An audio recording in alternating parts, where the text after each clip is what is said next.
times, it was the worst of times. It was the okayest of times. And all of those times lived simultaneously, happily ever after, on my bookcase. Yay me.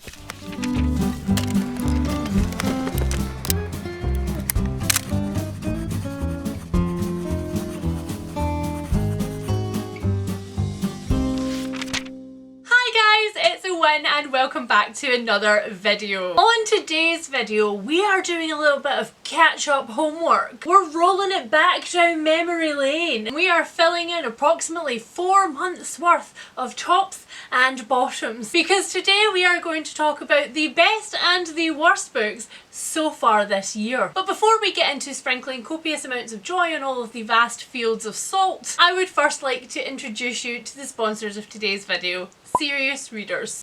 Where would I be at this point at the end of summer without Serious Readers? Struggling, that's where I would be. If you have never heard of Serious Readers before, then where have you been, bestie? Because they are one of my absolute favourite bookish companies to work with. Serious Readers have created a delectable range of high definition reading lights to help you out with your eyeballs, because they know you don't need help with the reading. They know that you do plenty of that, but what you do need help with is a little bit of ambience, a little bit of sunshine in your dull days, because Serious Readers have created daylight wavelength technology, which essentially fools your eyes into thinking that they are reading in natural light, not the full-blown heatwave sunlight of it all. It's not like other brands of lamp where it's so bright that you feel like you're being beamed up. No, the aim of the game is simply to trick your eyeballs into thinking that they don't need to strain to adjust with the ambient lighting in your room, and to make it more comfortable for them to skim all of those tiny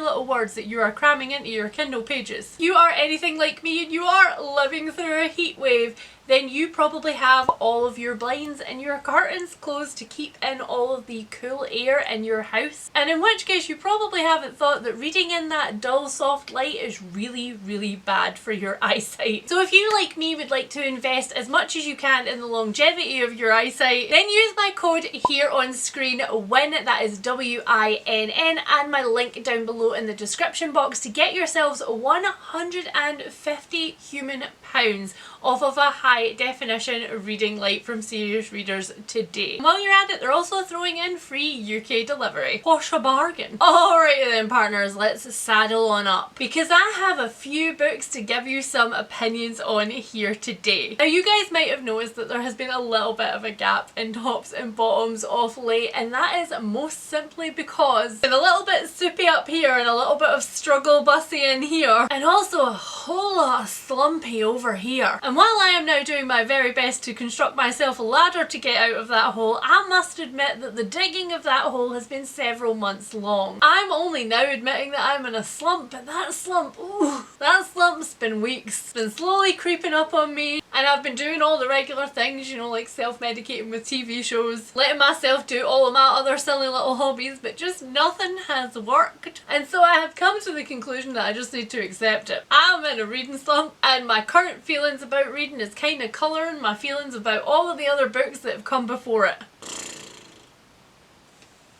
But hey ho, you know what? We move. And over the last 6 months of the year, there have actually been some absolutely outstanding books that I have really loved. And there have also been a bunch of books that I've just wanted to burn. I just wanted to burn them with actual fire. And you guys tell me that you like it when I talk about either of those, so here I am to talk about both. Now, I recently did film the Midyear Freakout Tag, and I talked about quite a few books that I had absolutely adored so far this year in that video, so I'm not going to be covering those here. And I'm also not going to be talking to you guys about the extremely low-hanging fruit, like a few of the books that kicked off this year and perhaps set a little bit of a tone. So I am instead going to be talking to you mostly about books that you haven't heard me chat about so far this year. And so first up, I am going to start with a bottom. I'm gonna just get one of the worst offenders on this list out of the way, and that book is Trust 6 Venom by Penelope Douglas. This freaking book, you guys, is the reason that I cancelled an entire vlog earlier on this year. My intention had been to film a vlog reading some of the books that I got at Rare and trying various sort of like dark romances and things other than contemporary romance to see whether they worked for me, and this book made me so freaking angry that I just gave up on the entire concept. Now look, I understand that I am not necessarily the audience for dark romance, and I'm not here to yuck anybody else's yum. If you love Penelope Douglas's books, then that's great for you. This review is not for you. But if you, like me, are somebody who didn't really know very much about Penelope Douglas before picking up one of her backlists, then stick around, this might be a fun time. This book is about two girls from two very different sides of the track who both go to the same very, very expensive school. One of them comes from a very waspy background and her entire life is actually crumbling from within while she is holding up the facade that everything is good, everything is great. She's cheerleading, she's running events, she's very much part of the social elite. And the other girl is raising a bunch of her younger siblings and trying to run her family's restaurant after both of her parents tragically passed away very close to each other, and now it's just she and her eldest brother trying to make sure that her younger siblings are okay whilst also she is trying to graduate, which is where one of the first bumps in the road came for me, because I don't know whether I misread the back of this book or whether I just presumed because of some of the content warnings that were in this book that these characters were actually graduating college, but they are not. They are graduating high school, and that was very difficult to get my head around, particularly because at the beginning of the book they are participating in Rush Week. They're like on floats in a parade and they're throwing out t-shirts to members of the crowd who they are trying to get to like pledge, and I only understood that to be part of the college experience, but no, these are actually kids as young as 8 who want to be these social elite people in high school and want to go to this prep school. Then there was something about the whole setup of that which immediately gave me the ick, the way that Penelope Douglas talks about those young kids, like idealising some of these characters who later go on to do deplorable things, was just ugh. Now this book is a queer romance, and I give you romance in inverted commas because nothing that actually happens between these two girls in my mind could be considered anything under abuse. I have wiped both of these characters' names from my brain at this point, but the girl who is like the waspy cheerleader really spends a lot of time thinking about this other character, considering she is somebody that she absolutely hates. And there are several moments of physical humiliation with her.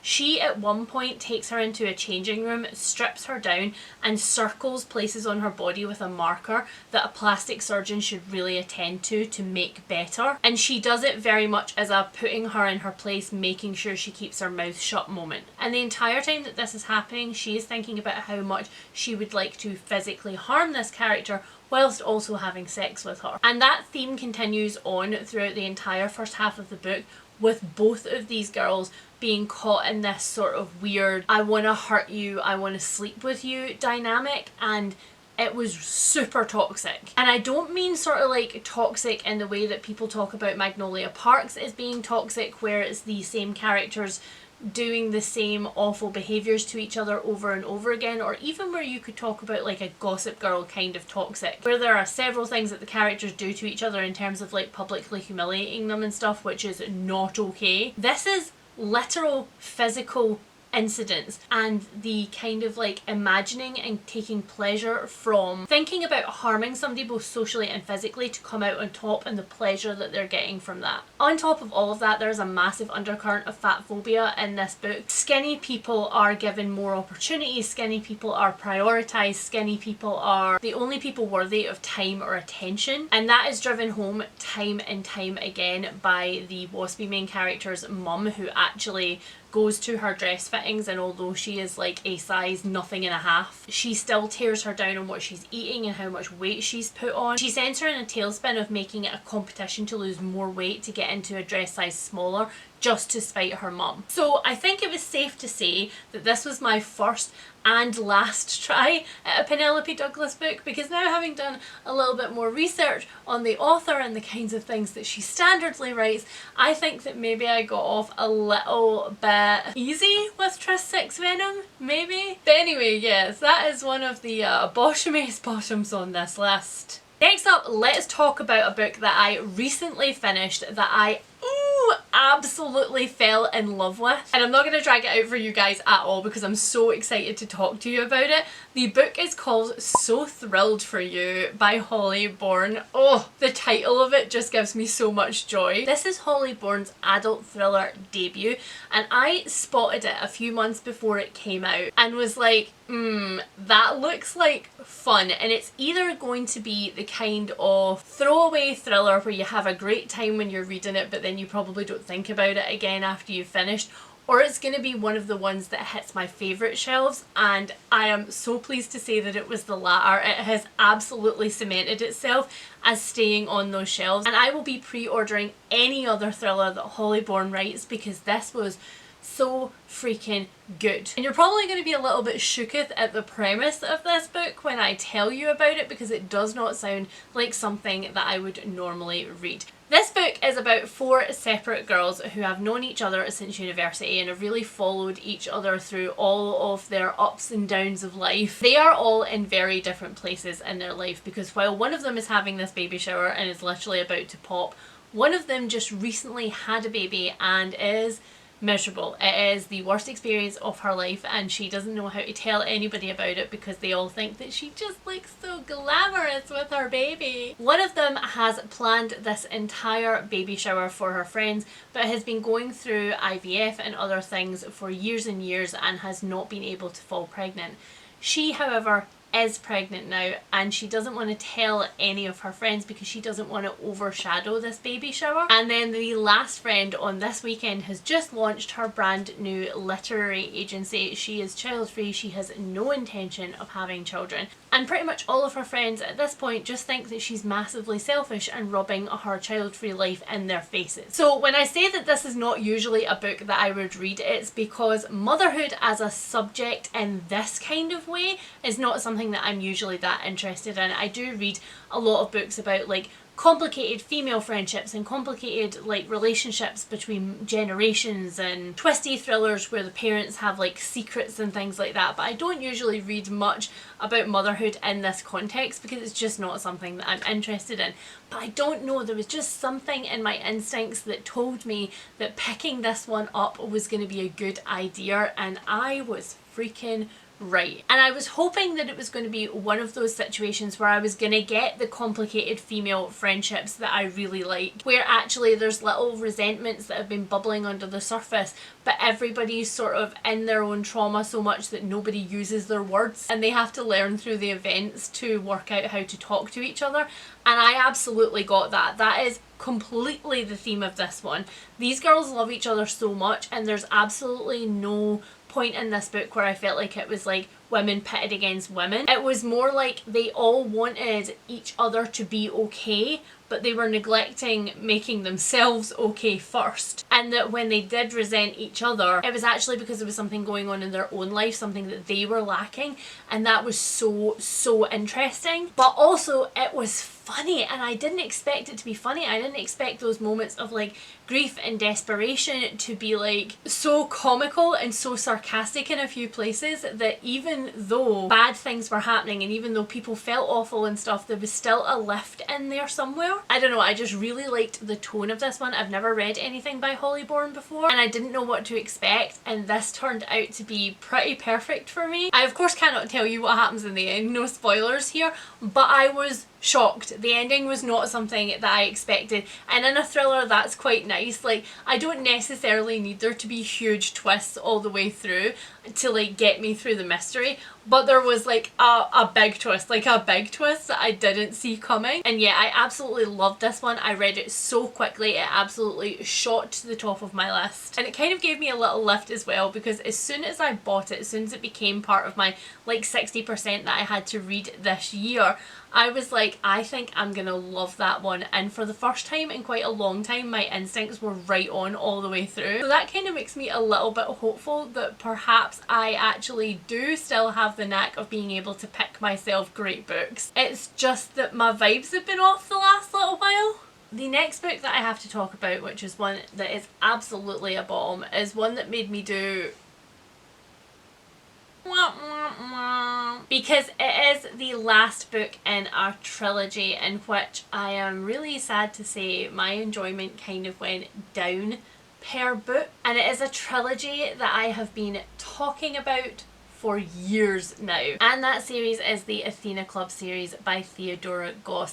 The first book in this, The Strange Case of the Alchemist's Daughter, is actually one of my perfect books, and you can't take that away from me. Nothing is going to change that. This is a series in which Theodora Goss takes bunches of classical horrors and amalgamates them all together to create a new narrative. The main characters of this series are the daughters of, and often the experiments from, famous horror characters like Dr. Frankenstein. We've got characters associated to Dracula in here. The main character, Mary, is actually the daughter of Jekyll and Hyde. When Mary is left destitute at the start of this series, she starts to look into her father's old papers, into his murder which has never been solved, and to start looking for his evil business partner, Mr. Hyde. And therein she discovers a bunch of different conspiracies and a society of alchemists who have essentially been scientifically experimenting on girls and subjects in their lives for years. These books are written in a really, really unique way, wherein they are actually a novel that is being written by one of the main characters, and she is like selling this at the time to make money in order to fund the Athena Club.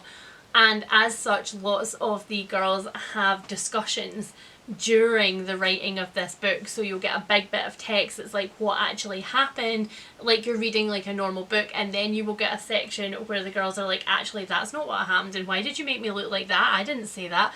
And there's a bunch of getting to know them and getting to know how they feel and their internal monologues from those discussions that are just really, really special. I read the first one with my eyeballs, and then I listened to it on audiobook, and it added so much. Hearing all of the different characters' voices and hearing them actually squabble in real time, it was so good. But unfortunately, my joy in this series kind of went down with the second book. The second book, The European Travels of Monstrous Gentlewomen, is massive. It's a doorstopper. It's like 800 pages, and it does not need to be that. It could be 450 pages if you really, really cut it, but if you want to leave some of the travel monologue stuff in there, you could have maybe left it at like 500 pages. And that is because Theodora Goss does a huge amount of research into every one of her books.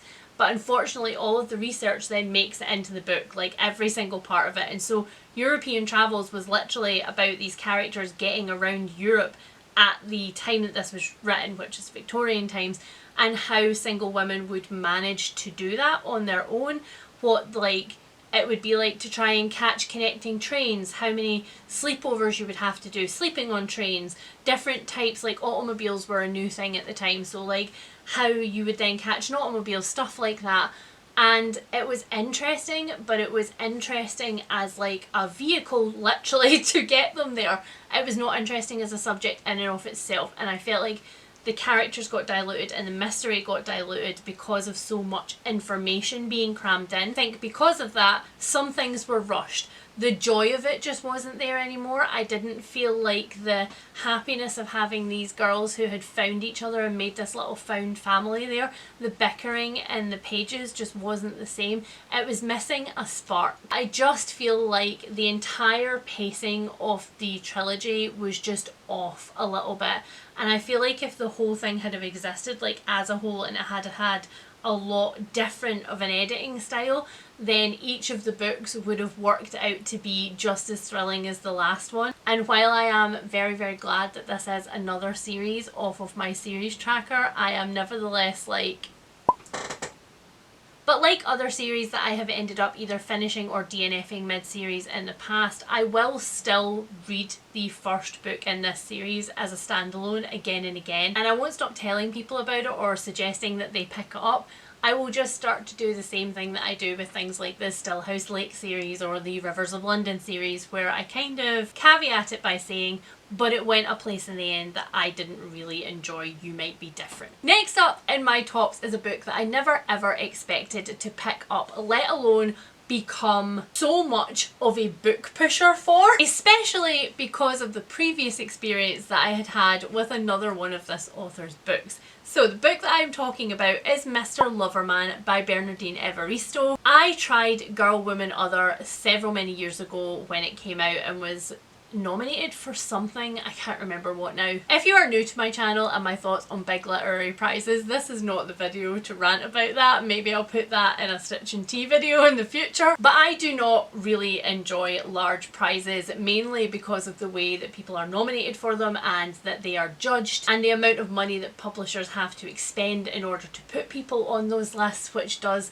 disenfranchise and undervalue other authors, and often they tip the scales in a way that I don't enjoy, and quite frequently they are not that discerning with the people that they pop in for those prizes, such as authors who in very recent years have been very outspoken TERFs and have yet still found themselves in the shortlist for some pretty big prizes. Literary prizes and me, not friends. That didn't really change my opinion going into Girl, Woman, Other. I went into it because quite a few friends had read it and had said that it was amazing, but it is a kind of stream of consciousness writing that I don't enjoy. However, Mr. Loverman, a completely different experience. Still very much a stream of consciousness novel, so if that's not something that you enjoy, then maybe Bernardine Evaristo's books just in general aren't for you. But oh so different, oh so different, and so compelling. Mr. Loverman follows Barrington. He is in his 70s and he emigrated from Antigua when he was in his very early 20s and has lived in London in Hackney ever since. He married an Antiguan woman in London, he had a family with her, but his entire life he has been hiding a huge secret.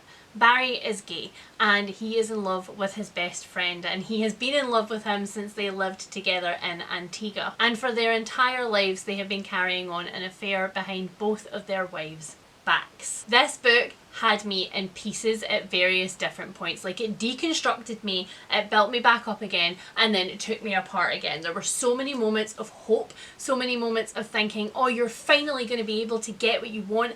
Everybody finally gets to live the life that they want, and then no, it gets taken away again. But in saying that, despite those highs and lows, I never felt emotionally manipulated with this one. I felt like I was right there with Barry, because this book addresses a kind of internalized misogyny and racism and homophobia that can't really be separated. Everything that Barrington is and everything that he believes formed in his very, very early childhood. It's so sad that Barry has almost had everything that he wanted his entire life, and that he has almost been able to live as the person he wants to be, but not quite. Bernardine Evaristo never lets you feel sorry for yourself. She never lets you sink into that, oh, it's a life wasted, it's so long that everybody could have had what they wanted and now they didn't get to, because she reminds you that Barrington's life is actually full of joy.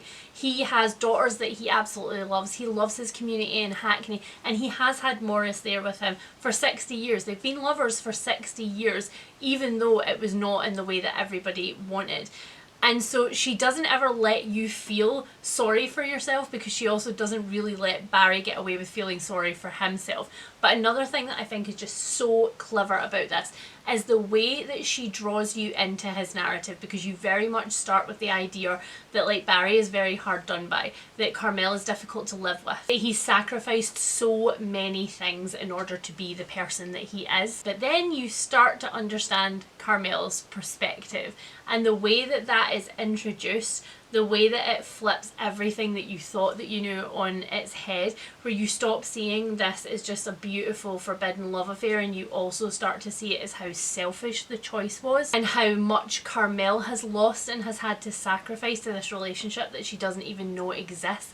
It's just so well done. I immediately finished this and then went and watched the BBC adaptation of it, and I have got to say it is one of the most heart-wrenching things, but the most well written, well acted, well executed things that I have ever seen. It's one of the best book to TV adaptations I have ever seen. I will die on this hill. If this is something which you're sitting on the fence about and you're like, some of the things in there sound like I would really like them, but some of the things in there sound a bit like, I don't usually do stream of consciousness, don't usually do like contemporary, that kind of thing, please read yourself a sample, or even like watch episode 1 of the show and then decide if you want to pick up the book, because I guarantee you will be obsessed. It is so good. And now the next book that I want to talk about is It's not necessarily a bottom, but it's very much definitely not a top, but I feel like I can't go forward in my year before we have talked about this together. That book is The Witching Hour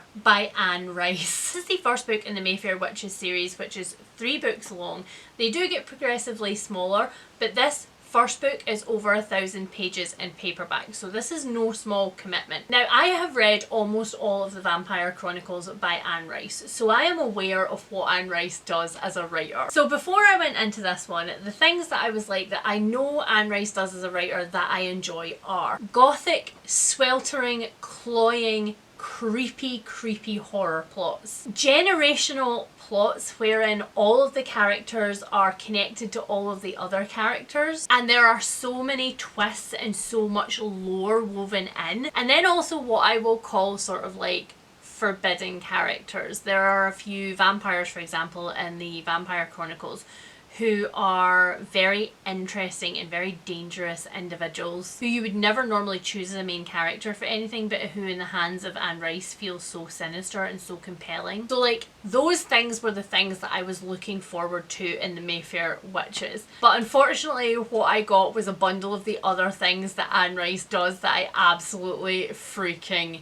hate. So, The Witching Hour follows the Mayfair family, who are a family of witches who are haunted by a seemingly sinister spirit. At the beginning of the book, you see one of the last remaining Mayfair witches being cared for in the crumbling old gothic mansion that she lives in. She has lost the ability to speak. She is in a semi-comatose state. But the doctor who attends her has a few questions about the amount of medication that she is on, and when he experiments by lowering one of the drugs that she is taking, some very strange things start to happen. Meanwhile, we have Rowan Mayfair, a girl who has been completely separated from her family. She was not brought up with the Mayfairs at all, and one of the only things that her adoptive family told her before they both died was she may never have contact with her family for her own good. She is a brain surgeon. I know, convoluted premise, but it's Anne Rice, hang in with me. She goes out on her boat one day and there is an unexpected storm and a man is found floating in the water. She drags him onto her boat, she does CPR, and she brings him essentially back from the dead. When she does that, Michael starts to see things, have knowledge of people and what they have done in their lives by touching them. So I knew going into this that this was going to have some problematic elements because A, it's Anne Rice, and B, it was written originally in 1990, the very first book. Sure enough, some of those attitudes that Anne Rice never really escaped from her entire life do very much exist in this book. I am going to spare you the passage in which, after us just being very vaguely introduced to Michael in his very sad childhood, we are told that he is a very virile lover and that he's the kind of guy who would run downstairs if there was an intruder. And the way that he liked his women to know that he was virile, and the way that they were enthralled with him because he was just such a very particular kind of man. And that never really left Michael for me throughout the entire thing. I have spoken to a lot of people who really like this book who are like, no, Michael gets like a big character development arc and he's very different at the end than he is at the start. And that is true because there is 1,000 pages for him to catch a clue, but it takes him almost that long to do it. And really, most of the way through, he's just kind of a detestable person. He's a very stereotypical character who I imagine was conceived of by Anne Rice somewhere in the early 80s, and it took that long for him to evolve into what we get when this book is published. And it's not great. It's not great. It's like when you watch some of your favourite vintage shows back that were filmed in the 70s and the 80s and you go, ooh, all of the way through because of the attitudes that are in there. So I would say going into this one, if you're planning to pick it up, those are the pitfalls, those are the things that you need to keep an eye out for because some of them are bad. Some of them are bad, some of them are really bad. And I quite honestly had a couple of times during Michael's chapters where I was like, I could just quit now. But I ended up not stopping, and I don't really honestly know whether that was to the good or to the bad, because the actual parts in this book where we were deconstructing the lore behind the Mayfair witches and the way that their powers had evolved and how they got themselves into this situation, and the crumbling mansion that had parts of it that had just been taken over by the swamp, that had like swollen wood but you could see the old glamour there. It was just so good. Those parts were just so good. I loved them. I love it when Anne Rice actually does horror. Those parts kept me reading all of the way through. And there's also loads of Easter eggs in here if you have read any of the Vampire Chronicles books, because they talk quite a lot about the Talamasca in here. It's definitely a thing that comes up again as a theme, and I can't really give away anything specific because it would be giving big spoilers, but there are a lot of like crossover elements and nuggets to find. But were they worth 1,000 pages of this?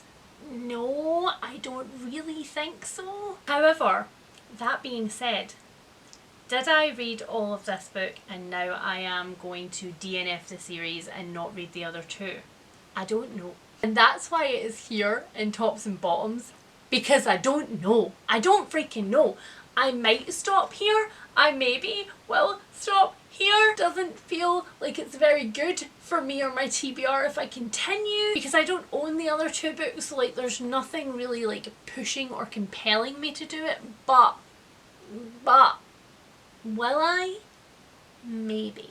And now finally we find out, are we leaving this book on a top or a bottom? And I am delighted to say that it is a top. And it's also both another very unexpected book for me, a very short book, and also kind of an honourable mention. I'm not going to talk too much about it here, but I couldn't leave this video without mentioning it because I ate this in literally one bite. This book is Small Things Like These by Claire Keegan. Now, I had never read a single other Claire Keegan book before this one, and I would not really have picked this book up if it hadn't been for one of my best friends being like, I read this, I loved it, you will also love it. The way that she sold it to me, weirdly, was by saying not a lot happens in this book, but everything happens in this book, and I think there is not a better description of this. You might recognise the title of this book even if you don't recognise the cover of it, because it has been adapted into a movie with Cillian Murphy, which I have also watched, and I would say while I would give the book 4 stars, I would probably give the movie like 3 just. It's okay, it does have the spirit of the book, but it doesn't really achieve the same things that the book can, because the book is almost entirely an internal monologue from the main character. You don't get a lot of speech in this one, so if you're somebody who likes a lot of dialogue, nope yourself right out of this book right now because you're not going to get it here. Everything that happens in this is like small, tortured and insular, and it happens in the main character's own sort of like moral centre, and it's So this one is set in 1985, and we are following Bill, who is a coal merchant. He is taking like big loads of coal to local businesses, and he has a regular order that he takes to a Catholic church. The Order of Nuns who run this church also run the school that his children are all enrolled in. And Bill, even though he runs this business and he employs people and stuff, he is not making a huge amount of money. He is making ends meet because he is putting his kids in this private Catholic school to try and give them better prospects in the future. He only has daughters. He absolutely loves his daughters. He loves his family to distraction, but he often misses out on things in life because he is a good guy. He will give people extra time. He does like donate money, that kind of stuff. And he very much thinks deeply about the decisions that he makes in his life. And you really are just following him on his coal round as he thinks about the things that have happened to him in his past, because he has a very complicated past for such a simple man. And he has seen a lot of things when he drops off this coal to this church that he cannot reconcile. In case you didn't know, this story is based on a very real set of circumstances surrounding the Magdalene Laundries, so the Order of the Magdalene Nuns, and the things that they did to unwed and pregnant mothers. I had some worries going into this because I knew that it did feature that, and it is such a complicated and horrific set of circumstances to try and get right, and this book is novella length. It is so short. but it does it so well. It does it so well. I came out of it just wanting to read more about this period in Irish history, and that's not ever been a thing that has happened for me before. You guys will probably know, if you've been around my channel for a while, that I don't have a very good track record with Irish literature. I have tried a lot of it over the years, and quite a lot of it just hasn't landed for me, and I was again worried that that would happen in this book. And it both does and it doesn't. I mean, it definitely has that tone, and definitely Bill goes through a lot of things in such a short space of time in his head. But despite that, it just, oh, it was just perfect. Now that I've read it, I do actually think I might get a physical copy for my shelves, even though it's such a tiny novella and so freaking expensive. I do think that I want an actual like permanent copy of it in my bookcase for when I feel like rereading it, because I feel like I will at some point. So that is it, my guys. This, along with my mid-year freakout tag, I think brings us pretty up to date in what I have been reading so far this year. If you have got this far through the video, then please leave me the ruler emoji down below for us measuring how big that stack of good books has actually gotten so far in 2025, much to my surprise and amusement. And tell me down below, not your best and your worst book so far this year, but the book that has surprised you the most, because I feel like there's quite a lot of surprises on this list. And don't forget, if you would like to get your hands on one of the wonderful high definition reading lights from Serious Readers, then you can use my code here on screen, WIN, that's WINN, and my link down below in the description to get £150 off and free UK shipping, although they do ship internationally. If you are new here and you are eager to see how these books contribute to my bingo board from hell numbers, then please hit that subscribe button down below. And if you are a returning subscriber who was keeping score of how many tops and bottoms I've had so far this year, then thank you for keeping me real grounded and honest, and please remember to hit that like button on the way out, because it really does help my channel, and I will speak to you guys really soon. Bye!